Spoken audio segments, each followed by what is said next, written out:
तीन दिवसीय जो दिल्ली के अंदर अधिवेशन होने जा रहा है, यहाँ पर हमारे साथ महामंत्री मौजूद हैं। हम उनसे जानते हैं क्या उसकी रूपरेखा है। वहाँ पर गोरखपुर से, खासतौर से अगर एनईआर की बात करें तो एनईआर से कैसे लोग वहाँ पर पहुँच रहे हैं। और हालांकि इन्होंने साफ साफ बताया है कि पूरे भारत से ही लोग आ रहे हैं, लेकिन हम अगर एनईआर की बात करें तो एनईआर से कैसे लोग वहाँ पे पहुँच रहे हैं। दूसरा, क्या वहाँ पे रूपरेखा है, क्या रूट है, क्या शेड्यूल है, किन बातों पर डिस्कशन वहाँ पर होना है जो कि एजेंडा के अंदर शामिल है। हमारा पूर्वोत्तर रेलवे से हमारे स्पेशल ट्रेन जा रही है और बनारस से 3 कोच आज ही 1 तारीख को चल दी है और वो आकर सुबह आएगी और वो हमारे स्पेशल ट्रेन में सारे लोग इसमें बैठेंगे और यहाँ से ट्रेन 9 बजे स्टार्ट होगी और बस्ती और गोंडा होते हुए, लखनऊ होते हुए और बरेली होते हुए नई दिल्ली पहुँचेगी ट्रेन हमारी 2 की रात में। और 3 तारीख को खुला अधिवेशन है, ओपन सेशन है और मीटिंग है। सभा पूरे देश के लोग रहे, सारी बातों को रखेंगे। हमारा जो 18 कोच की हमारी ट्रेनें हमारी जा रही हैं यहाँ से, सेकंड एसी और थर्ड एसी।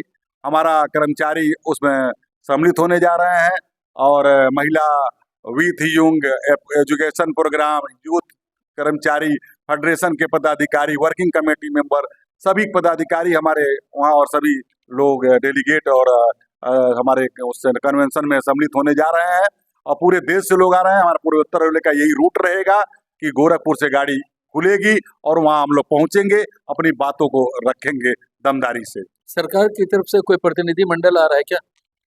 सरकार की तरफ से नहीं, हमारे वहाँ पर जो वहाँ के हमारे मंत्री हैं अर्जुन खड़गे साहब जी, वो माननीय मंत्री वो आएंगे और वहाँ पर कन्वेंशन में भाग लेंगे। और हमारे प्रेसिडेंट गुमान सिंह जो ऑल इंडिया के प्रेसिडेंट है एनएफआईआर के, जनरल सेक्रेटरी एम राघवैया जी रहेंगे उसका, और पूरे बागडोर राघवैया साहब ने सब संभाल लिया है। और नार्दर्न रेलवे के जनरल सेक्रेटरी बीसी शर्मा इस कार्यक्रम को पूरा करा रहे हैं, जो नार्दर्न रेलवे दिल्ली में वो रहते हैं मुख्यालय में, और वहाँ रमणीक शर्मा जी हैं यूथ के।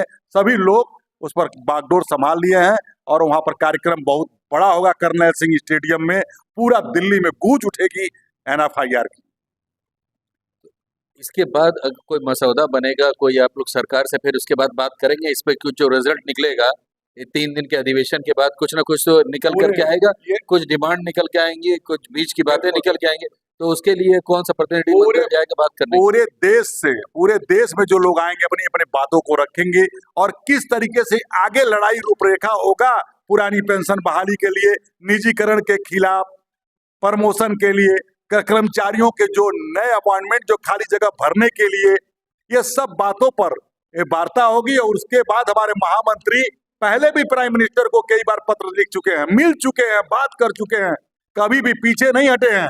बहुत बार उनसे बात किया गया कि इस मुद्दे को मान लिया जाए। वो मानने के लिए हमारे महामंत्री जी तैयार नहीं हुए कि हम कर्मचारी हित के लिए, पुरानी पेंशन बहाली के लिए हमारा मांग रहेगा, निजीकरण के खिलाफ रहेगा और कर्मचारियों के जो पद खाली है उसको भर्ती किया जाए और सेफ्टी को तत्काल भर्ती किया जाए। हमारा वो प्रतिनिधिमंडल मिलेगा और उनको अपना सारी बातों को रखा था और फिर आगे इस मीटिंग के बाद ही वो प्रतिनिधिमंडल हमारा प्राइम मिनिस्टर और जो वहाँ पर रेल मंत्रालय और बोर्ड तक वहाँ रखा जाएगा। चलिए, तो इनका साफ ये कहना है कि जो भी मसौदा निकल के आएगा उसको भारत सरकार के साथ ये लोग साझा करेंगे और अपनी मांग को वहाँ रखेंगे, पुरजोर तरीके से मांग रखेंगे। खासतौर से अगर पुरानी पेंशन बहाली की बात कर रहे हैं तो उसकी मांग रखेंगे, निजीकरण के विरोध की मांग करेंगे, जो जगह खाली है जहाँ पे भर्तियां नहीं हो रही है उसके लिए ये मांग करेंगे। आप कुछ बोल रहे थे, क्या बता रहे थे आप? मेरा नाम, मैं पहला परिचय दे दूं, मैं देवेश कुमार सिंह, यूथ अध्यक्ष पूर्वोत्तर रेलवे कर्मचारी संघ का।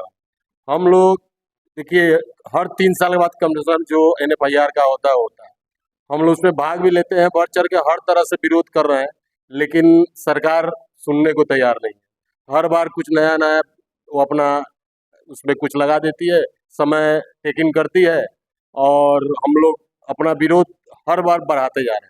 इसी क्रम में हम लोग जा रहे हैं। वहाँ हम लोग का मुद्दा तो बहुत है, रेल कर्मचारी का, सारे कर्मचारी का है। भारत के, विश्व के जितने कर्मचारी हैं उनमें रेल यूनियन ही एक ऐसी यूनियन है जो पुरतोड़ तरह से विरोध करती है, जिसके बल पे पूरे कर्मचारी टिके हुए हैं कि क्या विरोध होगा। फौज विरोध कर नहीं सकती है, बहुत तरह की संस्थाएं विरोध नहीं करती, हम लोग अकेले विरोध करते हैं और बहुत ऊंची तरह से विरोध, जो NFIR के महामंत्री M रघुरिया उन्होंने विरोध किया। हम लोग मैं यूथ का लीडर हूँ, अध्यक्ष हूँ। हम लोगों ने अपने हर स्तर से विरोध किया। यहाँ पे रोड से लेके रेल से लेके आपको नंगा प्रदर्शन से हर तरह के किए, लेकिन सरकार हर बार एक नया एथी करके NPS को हटा के UPS ला दी। हमको लोग की मांग है सिर्फ OPS।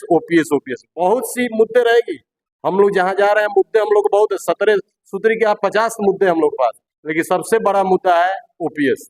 हमको चाहिए OPS।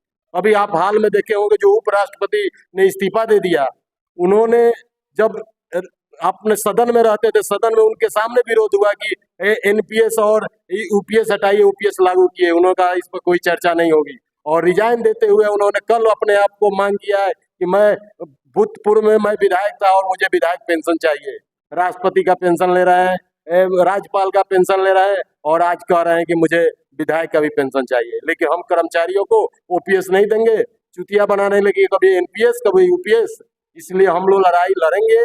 और आपने अभी पूछा था मेरे भैया से कि कब तक, तो हर चीज का समय होता है और समय बहुत नजदीक है। अगर सरकार नहीं मानेगी तो इसका विरोध चक्का जाम करके किया जाएगा, पुरजोर तरह से किया जाएगा, जिस तरह विरोध करना है किया जाएगा, लेकिन OPS हम लोग को लेना है। इसलिए कर्मचारी और हर किसी का एक ही एक विश्वास है OPS, नहीं तो कोई मतलब नहीं। अगर OPS नहीं तो UPS NPS कोई कुछ है नहीं, ये तो चुतिया बनाने की बात है। यानी OPS यानी पुरानी पेंशन की बहाली के लिए नामबद्ध हो चुके हैं, और मुख्य मुद्दा जो इस अधिवेशन में होने वाला है, जो उठने वाला है, वो पुरानी पेंशन बहाली के लिए है। देखना दिलचस्प होगा कि सरकार इनकी मांग कब तक मानती है। मैं यांत्रिक कारखाना मंडल अध्यक्ष ईश्वर चंद्र विद्यासागर आपको बताना चाहते हैं कि 31वां अधिवेशन NFIR का जो होने जा रहा है, इसमें तमाम मुद्दे हैं। उसमें यांत्रिक कारखाना की तरफ से मैकेनिकल साइड से एक मुद्दा यह भी ऐड किया गया है कि पहले MCM से JEE बना दिया जाता था, अब ये क्या किया गया, इसमें MCM से JEE बनाने की परीक्षा लगा दी गई है, जिसमें वैकेंसियाँ जो रहती है डिपार्टमेंटल की वो खाली चली जाती हैं। सरकार से भी मांग करेंगे कि सेवानिवृत्ति के समय ही पहुँचते हैं MCM, तो उन्हें भी JEE बनाया जाए, जिससे कि वो क्वालिटी देते हैं, जो POH होती है गाड़ियाँ उसकी क्वालिटी देते हैं। आज कारखाने में लगभग 40% जो है संविदा पे या प्राइवेट के कर्मचारी काम करते हैं, जो कि क्वालिटी नहीं दे पाते हैं। और लास्ट में काम ये होता है कि जब गाड़ियाँ फेल होती है तो रेल कर्मचारी ही जाकर उसको ठीक करता है। इस चीज़ पर विशेषकर ध्यान दे सरकार के, हम इसकी भी मांग को दोहराएंगे।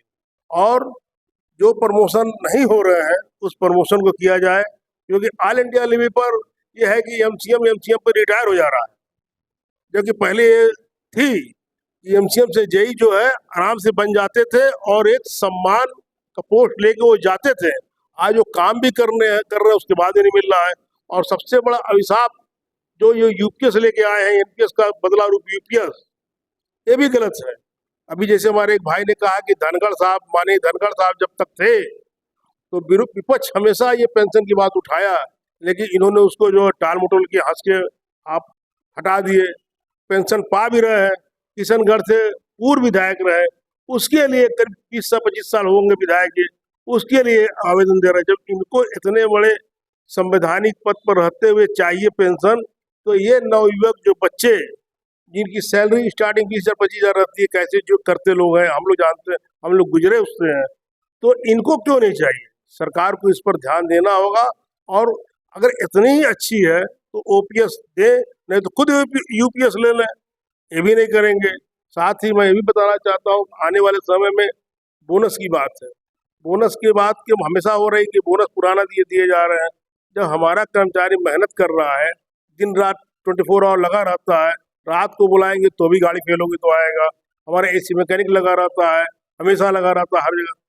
जितने भी रेल कर्मचारी हमेशा लगे रहते हैं प्रोडक्शन यूनिट के, चाहे लाइन पर के, तो आप जो सीलिंग हटा के उनको बोनस क्यों नहीं बढ़ा रहे हैं?